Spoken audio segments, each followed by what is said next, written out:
So, good afternoon to everyone. Welcome back to the Zovighian Public Office Knowledge Platform.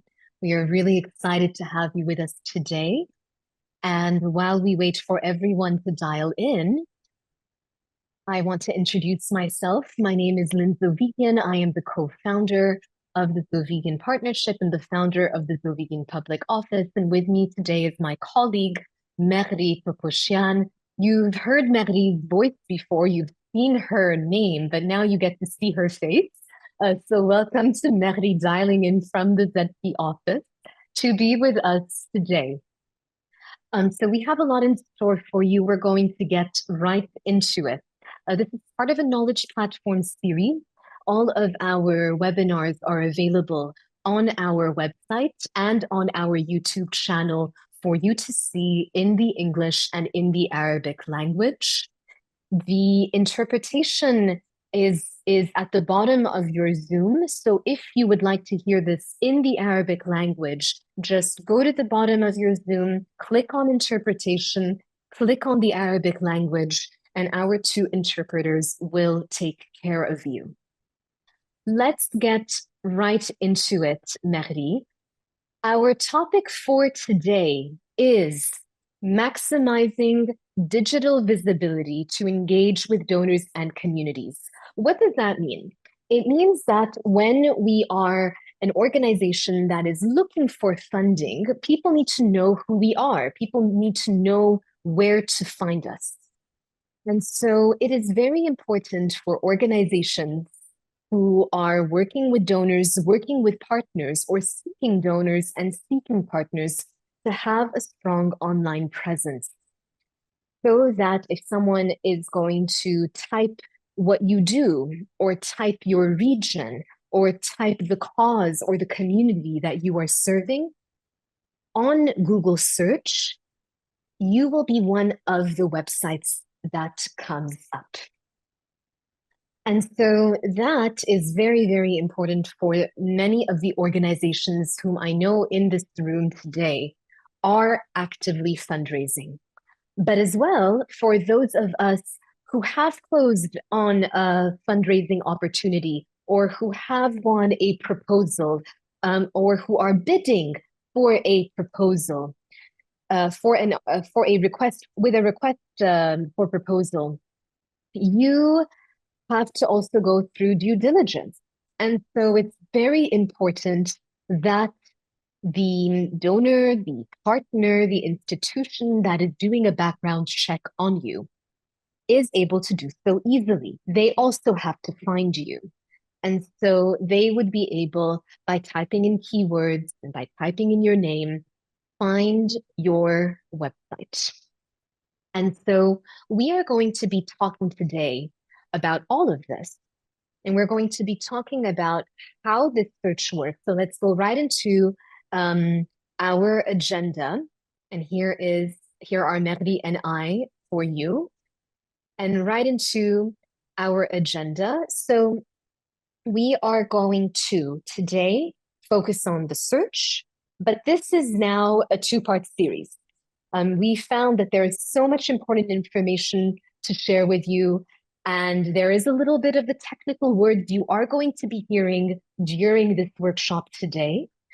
So we thought, Meghry and I, let's split this up into two parts, and we're going to be spending another good time with you talking about your individual websites and how to make sure that they're high performing, that they are very well designed, that the content is working, so that also your donors, your stakeholders, your partners are able to understand what you are doing and engage with you. Last but not least, a very important audience for you is increasingly becoming your own communities. Our communities are being digitalized. They're available on social media. They are looking also and browsing the internet. So also, especially for them, we want your organizations to have a strong digital visibility so that your communities know where to find you, know what you are up to, this will help them trust you more. This will allow them to come faster to you. And this will allow you to build more trusted, intimate, and longer term relationships with your community. So, on that note, let's get into the technical details. Meghry, over to you. What is SEO, this big word on our slide in front of us? Hello, everyone. So I just want to give a quick explanation about the four, like to make your website rank high, there are four branches, let's say four components you need to take into consideration. One of them is SEO, so search engine optimization. We will talk about it in detail today. And then we have the design part, which is basically design and user experience and user interface. Basically, user experience is what you experience when you're actually using the website of someone or the application. User interface is the interface. So the means you use to interact with the website, let's say buttons and on forth. And then we have the performance testing, which is very important. And it shows you if you're doing a good job, what do you need to do better, and so on and so forth. So for today, we're going to start with search engine optimization. So search engine optimization is it has a lot of, let's say, again, components where you make sure you're covering them all so that your website ranks high in search engine page results or results page. It's called a SERP in case you hear this. So it's search engine results page. So basically, when you search for a keyword on Google, let's say, or any search engine like Google or Bing, okay, that's when your website starts ranking. The higher you rank, the better it is. Okay, and basically, when you rank higher, people will see your website more because anyone who searches a word on, let's say, Google, you don't go past second or third page. So the aim is to rank or be in the first page or the second page. The first page is more important. Okay. So again, SEO is an ongoing process. So basically, you have to be very consistent. Let's say the keywords you use on your website, you have to make sure you're regularly using them or consistently using them. So again, it takes a lot of patience. Sometimes it takes more than 6 months for your website to start ranking on Google. So just be patient, you got this. So basically, there are main three types of SEO. There's the technical SEO, on-page SEO, and off-page SEO. Technical SEO is the basis, it's the pillar of SEO as a whole. You don't actually see it, so it happens in the background. On-page SEO is by page. They are things that you actually see on the website, and it goes page by page. And off-page SEO is more related to the links you do on your website. So we're going to talk about them a bit more here. Let's start with, okay. Let's ask a question. So how does Google actually read your website? Okay. So Lynn, do you know? Would you like to answer? You're putting me on the spot, Meghry, but what I know, because we are always doing this for the ZP website and for the Zovighian Public Office website, I know that one of the things that you're always checking in on with the rest of our creatives team is, how long does it take for the page to load? How does it look on desktop? How does it look on mobile? So you're always caring a lot about how things look across different devices, and also, like the general structure of the website. And you're always telling me, Lynn, we need new content. Lynn, work on this page. Lynn, it's time to do something new with this page. It's time to bring in new content, tell this story, stay up to date. I know that we're actually working on a lot of this right now because my team recently told me Lynn, we haven't updated our press page in a while, but so much has happened. We need to keep everybody aware. And that awareness is not just important because of everything that Meghry will now talk to us about, but also because we need to show that we're present. We are still here. Yes, there are many crises going on, but we are still here. And we want to be here full on. We want to be transparent. We want to be informative. We want to be influencing. And we want to be expressing and building our leadership in the very difficult times that we are in.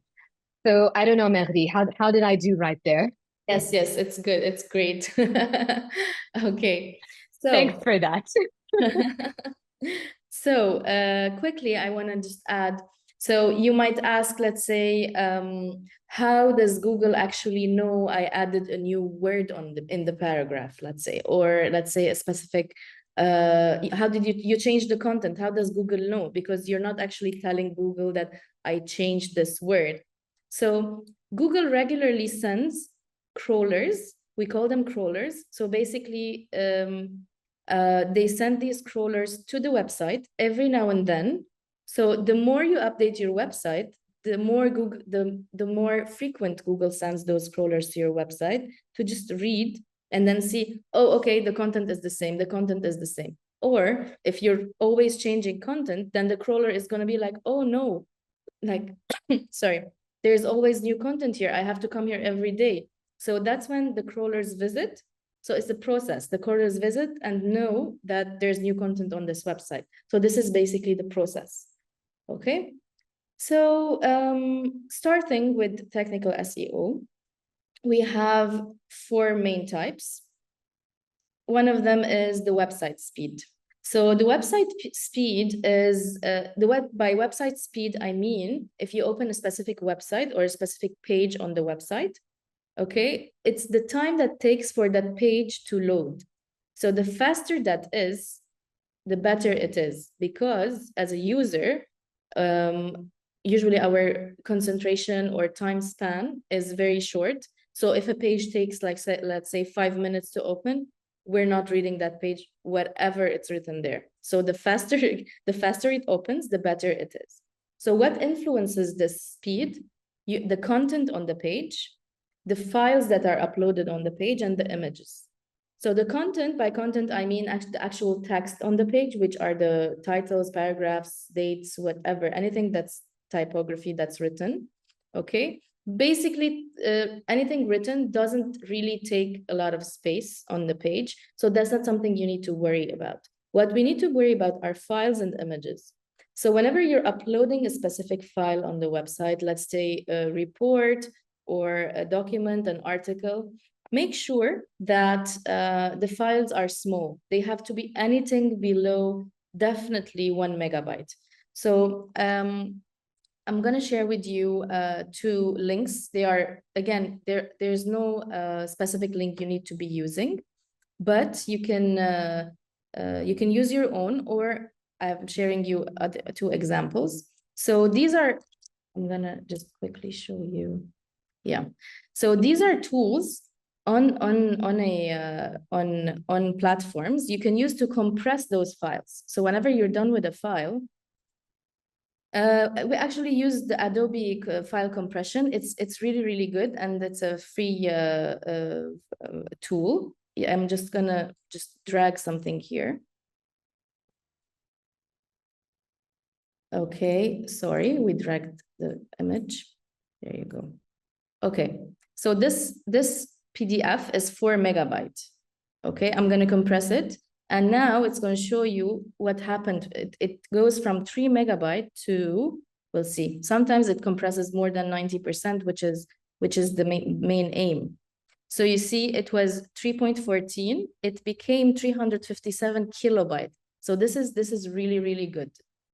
This is for the, let's say, files. And then we have the same platform or any other platform to compress images. You can actually compress images which are in JPG format, PNG, SVG, GIF, it doesn't matter. Okay, here's another example. Compress.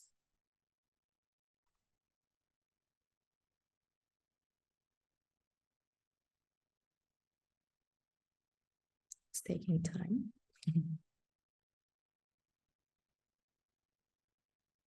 Okay, so the bigger the image, the more time it takes. The aim is to compress them. And I think this is also a moment where we can thank Lebanese internet speed, Meghry. Although, you know, we are on fiber optics, but even that sometimes doesn't work the way we want it to. But something's happened here. What do we have? So we have, it used to be 828 kilobyte. It became 250. So it's 70% smaller. So these are tools that this is like low-hanging fruit. These are tools you can use to quickly compress images or files, and then your website will not be as heavy and it will open faster, the specific And page. Meghry, this isn't really overly affecting the quality. The images are still looking good on your website, and the files still read very well. Yeah, so I'll quickly tell you the technicality behind it. So what happens is it will keep the image to be, it will keep the high resolution of the image, but what it does usually, it removes the editing capabilities of the image or the file. So we call them optimized. So whenever it's optimized, it means it's compressed. So that's what it means is it's that you actually see everything in high resolution, but the background information that you don't see, like meta tags and all that, they just remove those for you. So the file becomes smaller. Okay. So That's great. Thanks for that. yeah. So moving on to the second one, it's the responsiveness. So by responsiveness, we mean how adaptable is your website on different screens, like a desktop, an iPad or a tab, or an iPhone or an Android phone or any mobile phone. So it basically means mobile friendliness. So let's say I'm going to give you an example. If you use on a website, you use the font size, let's say 12. On mobile, you have to use a size bigger because the mobile screen is smaller, and then you have to read, it's easier to read, so it has to be a bit bigger. So this is when you adapt the website for mobile, okay? Another example is, let's say if you have a landscape image on the desktop, it's in landscape. But whenever you put a landscape a landscape image on the mobile, what happens is the image becomes very small and you don't see the details. So you have to make sure you upload another format of the picture, but in portrait mode. So whenever anyone looks on the web on the mobile, they will be able to see the image, in the elongated image and more details.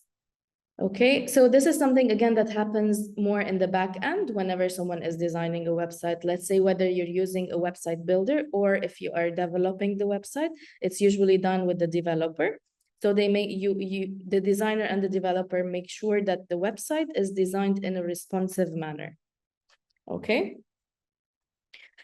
Another part is sometimes the last two, actually, sometimes we mix them. It's the difference between site structure and structured site. So site structure is more navigation, how the hierarchy on the website shows. Okay, let's say you have to make sure there's a menu and then there's a sub menu. So that's very important to show the crawlers that are crawling to come into your website, and then, okay, so this is the menu, this is the second page. That's how they understand that there's more hierarchy on the website. So this is site structure. Structured data is when the vocabulary is recognized by these crawlers. So whenever, let's say, it's more, let me give you an example. Let's say in the menu, you have something called women empowerment, right? And then under it, you can't put contact us in the menu. That doesn't work. So you have to put something that's related to women empowerment. Let's say a specific grant, or let's say a specific workshop you're doing. So they have to be structured the keywords should be structured. So you have to group, let's say, everything related to women on those specific pages, and then everything related to contact on contact pages. So this makes it more understanding. So this structures the data on your website. Okay. So, Meghry, it sounds like it's about being straightforward and logical with Yeah. how we are communicating and how we are inviting a visitor to navigate and explore the digital content available. Yes. Yes. Yes, definitely. Definitely. And that is something that is easy to do right. But if you don't do it right, you get a lot of penalty points, right? So my understanding from you is all of these four things need to happen for you to have technical SEO. Even if Yes. your website speed is amazing, but everything else is not, your technical SEO isn't going to be where it needs to be. Yes, yes. So the more you work on each, let's say, component, the better your website will rank. So we're gonna go to the second one, which is on-page SEO. So it is page based. Okay, we're gonna start with keyword search. Keyword search is whenever you're writing content, you have to make sure you use specific keywords regularly. So if, let's say, you are doing a new project about empowering women on craftsmanship, let's say, you have to make sure you use the word women and the craftsmanship and long words, like say phrases. The more regular you use them, so it means Google, like the crawlers will read that these words are more repeated on these website, on this page. So they will flag that. So the more you use it, the higher your website will rank. I'm going to show you an example here. Yeah. So we chose a couple of examples for you. Let's say here we wrote women's empowerment in Lebanon. So you can see here, Google actually gives you the search results, like how many results you had and how much time. So here we have 6 million results for women empowerment in Lebanon. So here quickly, I just want to add something. So the more specific and like detailed your keywords are, the better it is, because you will be directly communicating with that niche user, the users that you're aiming to communicate with. So here's another example. I'm just going to show you the difference. If you write women's empowerment, there are 266 million results. So the odds of your website appearing on the first page is very low because you have all these results. However, when you're actually talking about, let's say, women empowerment in Lebanon, it just gives you 6 million results, and that's really easy to do. That's really easy to work with. Another example is, let's say, Lebanon NGO supporting women. Instead of saying, let's say, NGO supporting women, you add the country, Lebanon. So the search results for that are 7 million. Okay, another example is women-led organizations in Lebanon. You don't always have to put the country, but you don't just say organizations in Lebanon. You have to add the word women. So the part there that says also led also gives you a more detailed keyword. We have another example here. Let's say women-led organizations in the Middle East. Look how big this is. This is like 760 million, as opposed to women empowerment in Lebanon, which is just 6 million. So the more detailed your phrases, or we call them long-tailed keywords, the better it is. If there's anything, Lynn, you add, please. Yeah, so Meghry, it sounds like we have to be very thoughtful about not just communicating who we are, but stepping into the shoes of someone who would be looking for us. And so, what are our big themes? What are our big headlines? What are those keywords? That is a great, I think, team discussion that each of our NGO leaders dialing in today could have with your team members. It could be a great team bonding experience where you're each learning from each other, trying to really figure out what do we want to be known for? What is our, what is the space we want to own online? And really getting the opportunity to have this organizational, reflective conversation. And then once you've identified those different keywords, because they won't just be one, and as Meghry said, the more words you have, when you have 5, 6, 7 words, that's what's called that long-tailed keyword, as Meghry said, you are then able to take that, and maybe it's more than one long-tailed keyword. You're taking that and you're then telling your marketing team, your website manager, your social media manager, please make sure that the content that we have online is representing these high priority keywords. And that way, you're taking the strategy and the vision that you want to be known for, and you're linking it to what is the content available online. So definitely don't wait too long to start to do that within your organization. It's the start of the year, it's a new beginning, it's a fresh perspective. It's a great team exercise to not delay kicking off.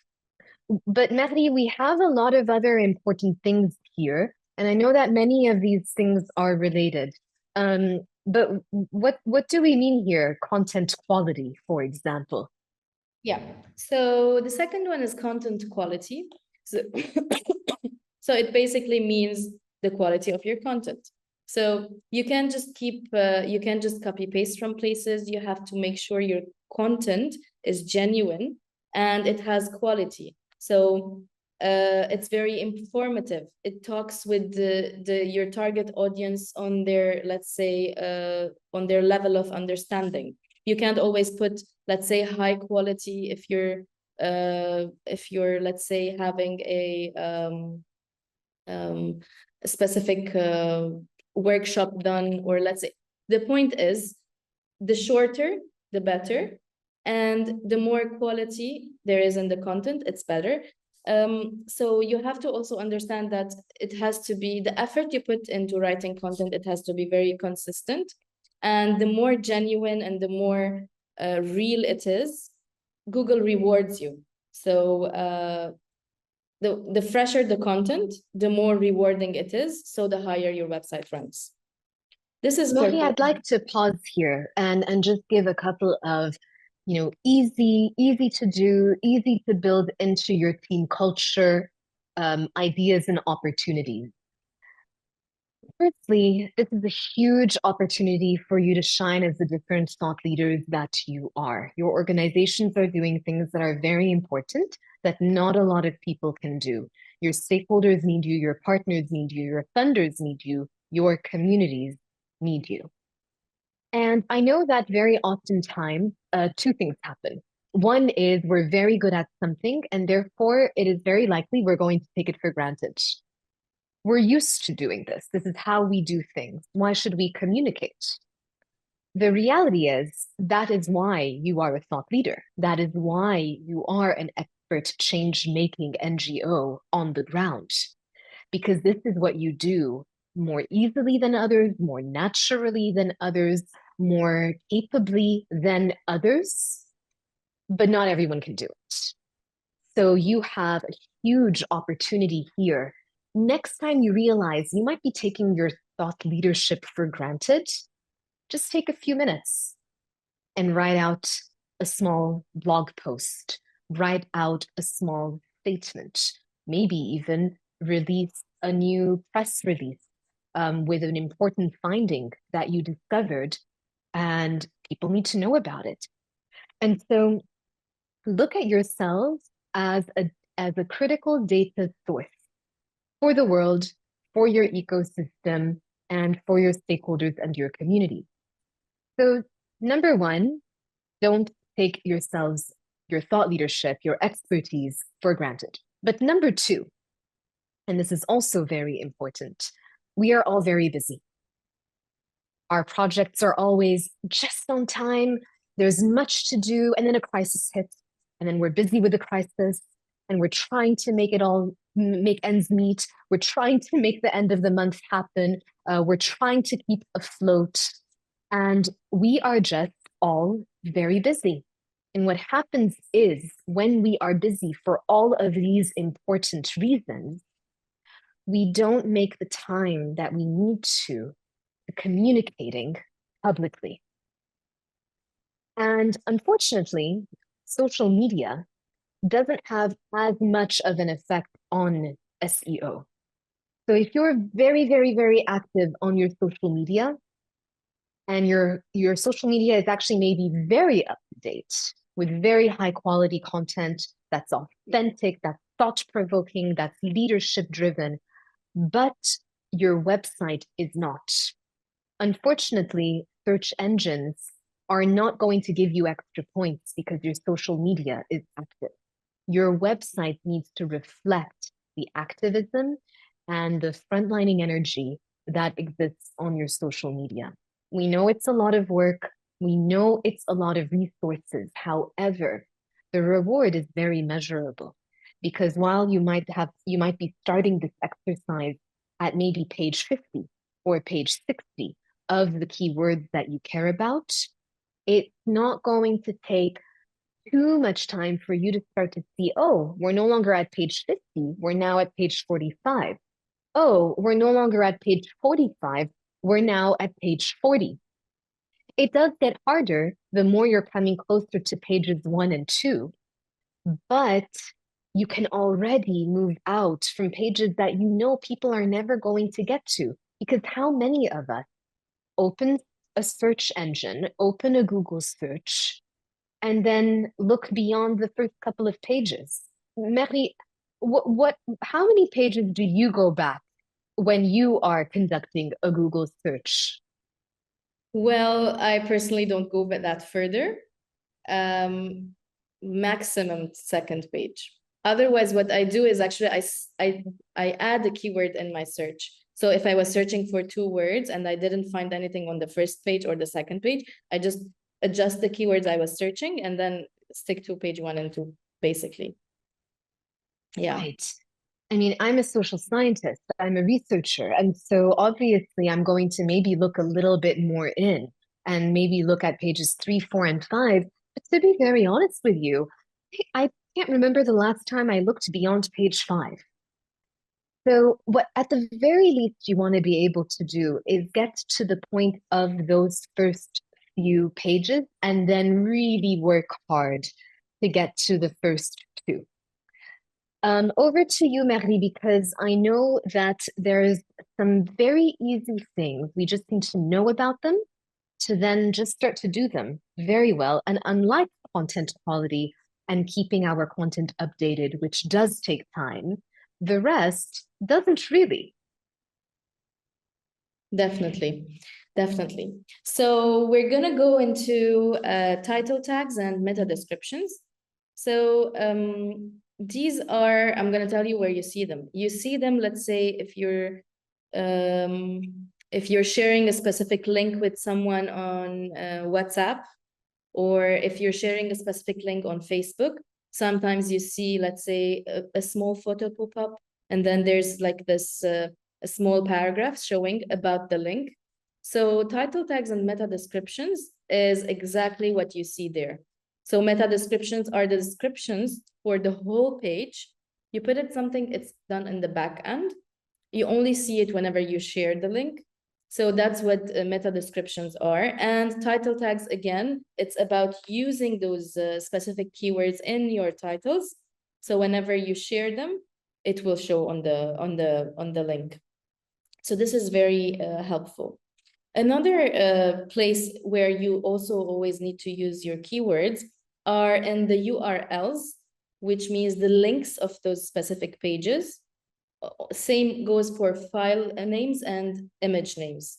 So whenever you created a new page, let's say about women empowerment, you have to make sure actually women empowerment exists in the URL of the page. So the more you use those keywords, the more your page link ranks on a website. Same goes for file names and image names. So whenever, let's say, I'm going to give you a quick example. Whenever we are uploading, let's say, this video on our website, and then we add a photo, right? Or we put it as a video. So on the back end, I don't just write, let's say, Lynn Zovighian speaking. We say Lynn Zovighian speaking during our, let's say, workshop on women empowerment, let's say. So whenever you use this in a file name or an image name, it also pops up and in search bars. So whenever you write Lynn Zovighian women empowerment, you can actually see it rank on Google, and then whenever you click on images, you also see that. So this is very helpful. This is like something additional you want to keep doing. Another place is whenever you need to keep using your SEO keywords are in headings and subheadings. So by headings and subheadings, we mean titles and subtitles. Okay, so this way you're also showing hierarchy. So whenever the Google crawler comes to your website, whenever, let's say, you have a big title and then a smaller subtitle under it, they will know, oh, okay, so this is the title. This is what it's basically about. And then, oh, okay, this is the subtitle. And there's a bit more description about what it is. And then there comes the content. So this helps a lot with the crawler understanding the structure of your website. Okay. And last but not least, it's the images and videos. We have to make sure they are high quality, not pixelated, not out of focus. And we have to make sure that they are optimized. So when I shared with you the how you can actually optimize them, or by optimizing, it means you compress them without losing its resolution, its good quality resolution. So this again helps with page speed and also with on-page SEO. Okay. Anything you'd like to add on this, Lynn, or we can? Yeah, so I think in other words, Meghry, what's very important is at the beginning, it just takes a bit of time to understand where everything is, understand all of the pieces of the puzzle. But the good thing is once you do that and you set that up, it's just a few minutes every couple of days for a lot of this. And then it's about keeping the content going, transforming your culture into this public communicative organization so that it's not about having to issue big reports and put in a lot of work into your content. It's actually not at all about that. It is about that authentic, short but sweet, that alert, that statement, that press release, that new blog post. As long as it is value adding, authentic, you are doing something that very few organizations are. So you're building enormous advantage on the digital space. Meghry, I know we have one more pillar to go through, so let's dive into it and really make sure that we are getting the whole picture on how to build our digital visibility as comprehensively as possible. So, sorry. So the third one is the off-page SEO. Again, it's something you don't see on your pages. It's something that happens when you're link building. So that brings us to the first one. Link building is when you're actually, what it says, building links. So let's say you wrote a press release about a specific event you did, okay? And then there's a news outlet who took that press release and put it on their website. So you have to communicate with this, let's say, news outlet to like encourage them and ask them to link it back to your website. So this way, whenever someone is reading, let's say, a specific newspaper, online newspaper, they can actually see there's a link. And when they click on it, it will take it to your website. So this is called a backlink. And it's very, very helpful. It's when, you know, there is like a lot of other websites linking to your website. It's a backlink. So that helps a lot. So the Google crawlers look and then they say, okay, a lot of news outlets are talking about this specific link. What is it? They go and then they say, okay, it's your website. So it ranks higher. It's like the topic of the day or topic of the week. So let's say whenever someone searches for about that specific workshop or event you did or anyone did, your website will rank high because you have all those backlinks from other websites. Another way of backlinking is, let's say, if you have a blogger write something about what you did, and then again, they will link it to your website. Another example is when you are sharing content on your social media. Let's say you did a post and then you boosted it. And whenever someone sees that boost and then clicks on the link, it takes you to your website. So that's when Facebook or Instagram or LinkedIn or other social networks, they link to your website. So that's how you are building a link. So link building includes a bit of more human work. You have to put in the work. You have to talk to these news outlets. You have to do those shareable posts. So you start building links. The more links, the more outside websites link to your website, the more credibility you build and the higher the website will rank or that specific page. This is about Meghry, that's a really good point. I just want to stress a little bit more about that human work. Sorry to interrupt you, but this is really key. And it might seem like it's really hard to go speak with an editor and say, could you link my name that you mentioned on the article you published to our website? It's a bit hard to do that. I understand. It's about the relationship you have, and it's harder when you don't have the relationship. But what you could do as well is a bit help educate your journalist partners how helpful that would be for you. So you know you're getting an interview, you're doing the interview goes very well. You can let the journalist know, thank you so much. You know, once this is up, we want to share it on our website and we want to tag you on your social media. Thank you so much for your time. What would also be really helpful for us and really help show our communities that we are ambassadors to their challenges and to their causes is if we could also ask the same from you and your social media team. Could you talk with your team? And, you know, here is our social media handle. Here is our website. When you're linking or when you're mentioning the name of our organization, could you ask them to just hyperlink our name to our website? When you're mentioning the name of the program that we just launched, here is the website page dedicated for our program. Could you just ask if they could hyperlink the name of our program to our website page? It's going to help us so much. We're really trying to do our best to build our digital presence. And your website doing this is going to go a very long way for us. Just explain, this is the ask we have. This is the need that we have. Educating our newspapers, our editors, our journalists goes far, and the education can just begin today. But also, you have partners. For example, at the Zovighian Public Office, we have the Invest in Women for Lebanon program.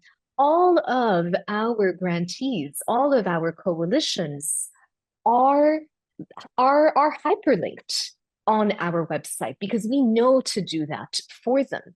We're a partner. Reach out to all of your partners. Reach out to NGOs and other organizations that you are doing projects with. Invite them to create a bit of content, help them create that content.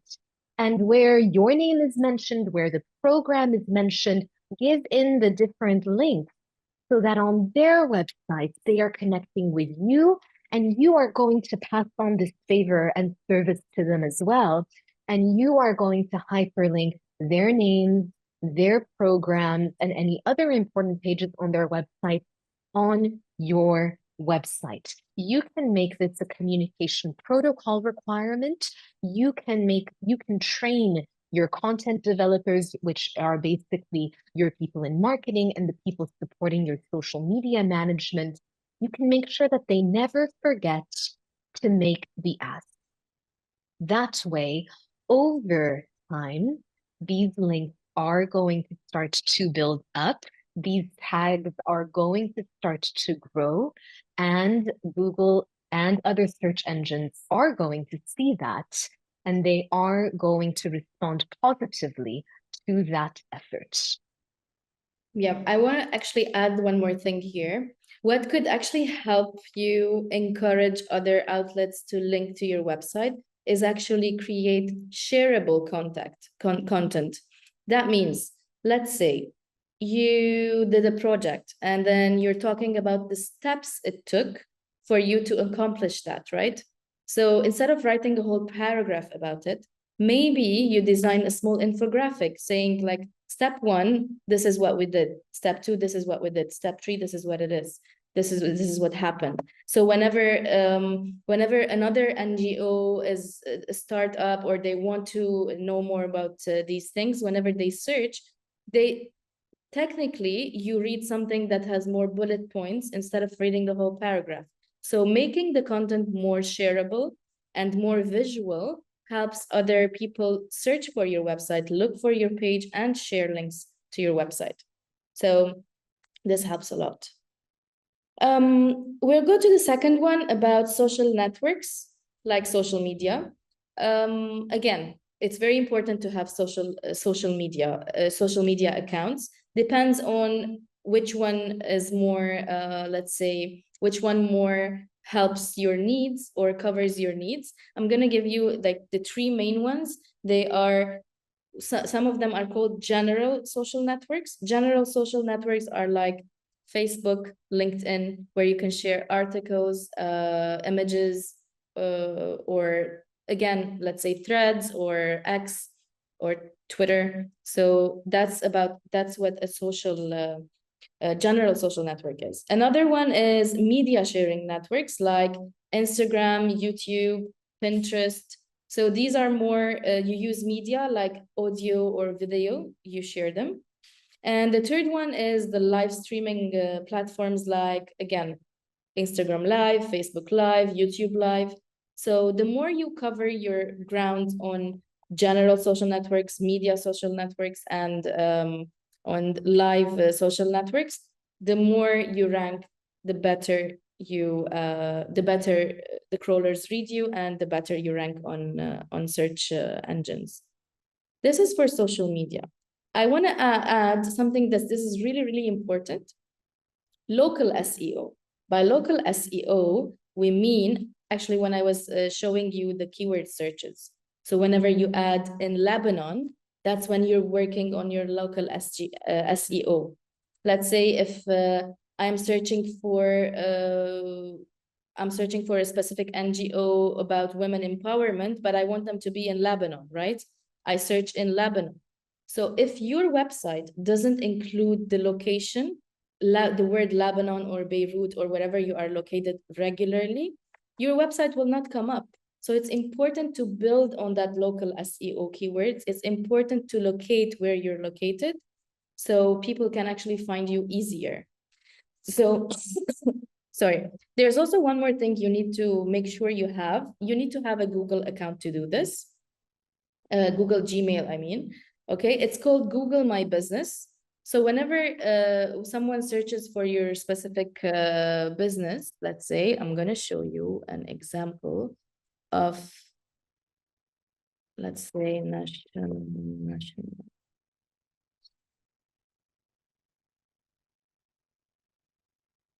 Oops, we went to the website.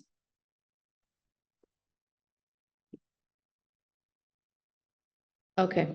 So if I search for Google National Geographic, you see there's this, on the right, you have this box. So this is what Google My Business is. Basically, it puts information about your business. So whenever you have a Google account, a Gmail account, and you go to Google My Business, you set it up, you have to fill the fields, let's say who's the owner, who's the parent, or you don't always have to put these. It depends on the type of organization or the type of company or NGO you have.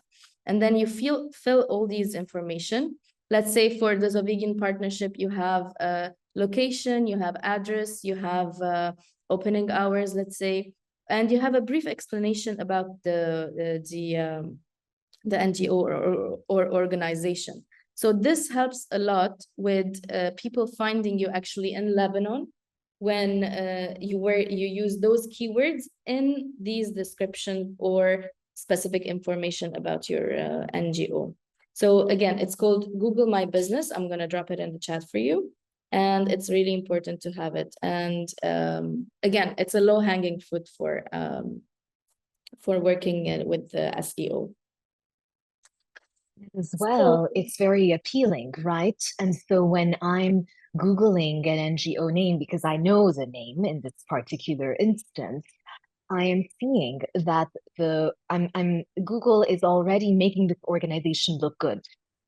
Very simply, because you have your Google My Business account, you have set it up.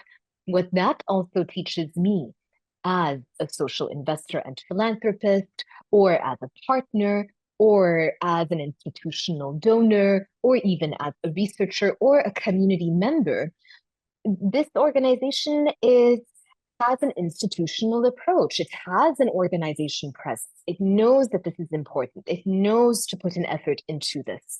It also gives a very professional, leadership-based, immediate first impression that obviously needs to continue to match all of the other content that you have online, and as importantly, who you actually are in practice and how you actually conduct your activities. But that is such a simple, low-hanging fruit that, like Meghry said, can just go a long way. So Meghry, I know that was a lot, but if we just go back to that first page that had, or the second page that had our 3 columns, that is when we get all of this done. A lot of this is you just need to do it once, and then you just need to keep on updating it. And then it isn't as much work as it actually looks. Because once it's done, it goes a long way. It's just about updating that content. It's about continuing to engage with Google and search engines. And we know that the algorithm does change over time. However, in all of the many times that the algorithm has changed, these continue to be the pillars. And so any work that you have worked hard on, don't worry that, oh, next time the Google algorithm is going to change and this won't be relevant anymore. In fact, what we can tell you is every time the algorithm has been updated, these things have actually become more important. The algorithm is becoming more sensitive. The algorithm is becoming more mindful of poor quality versus quality, plagiarism versus non-plagiarism, authentic, credibility versus show business versus not being transparent. The algorithms are becoming smarter in your favor. So we can leave it at this for this part. And I know, Meghry, that we have a very important session. Again, if we can go up to the slide before, we are going to be talking about our website very soon at our part 2. We're going to be also talking a little bit about the technical, but then talking about the very simple things that you can do to make an enormous difference. And you know where to find us when there is a question or when you need some you have a comment or need some support, we're going to drop in our email into the chat, impact@zovighianpartnership.com. And our team is always here to help answer a basic question and hope